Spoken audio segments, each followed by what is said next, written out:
Uganda's Electoral Commission declared President Yoweri Museveni as the official winner of the 2016 Ugandan presidential election.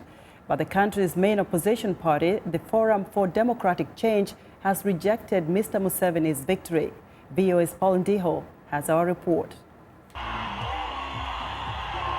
Uganda's long-time leader, President Yoweri Museveni, won a disputed presidential election last Saturday, cementing his 30-year hold on power in the East African nation. His win comes amid heavy criticism of the voting process by the local and international observers. General Museveni won nearly 61% of the vote, while his main challenger, Kizza Besigye, secured 35%, according to the Ugandan Electoral Commission chairman, Badru Chigundu.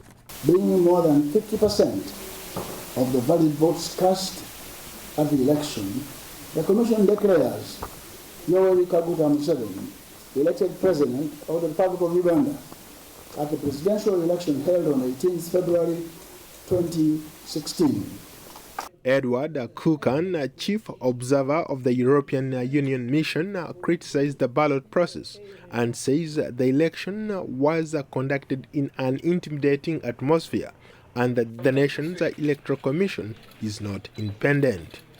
According to our assessment, the Electoral Commission lacks independence, transparency, and the trust of the stakeholders.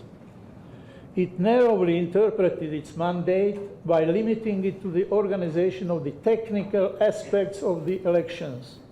Moreover, the Commission lacked transparency in its decision and failed to inform the voters and contestants on key elements of the electoral process in a timely and comprehensive manner. Observers also questioned the government's motive in deploying security forces throughout the country during and after the elections.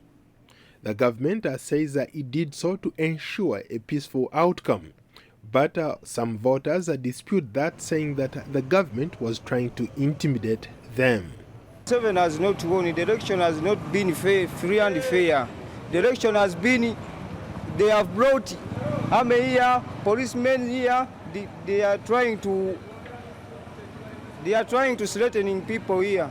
Opposition leader Kizza Besigye, who has been detained multiple times since the election results were announced, has now called on his supporters to protest the election. If the regime continues to restrict me, to detain me in my home, illegal as it is, I call upon all of you citizens to protest this. At the very minimum, let us also stop them from moving. Our people should remain firm, should remain strong. This is our country. The opposition had tried to tap into mounting support among young voters, especially in urban areas where unemployment is high and they are frustrated by the poor state of schools and hospitals. But the ruling National Resistance Movement Party says Museveni's victory shows that the opposition failed to offer any serious alternative governing plan, apart from empty promises. Although President Yoweri Museveni, 71, has presided over a period of strong economic growth, he is accused by critics at home and abroad of repressing dissent through intimidation and failing to tackle rampant corruption in a nation of 37 million people. Paul Ndiho, VOA News.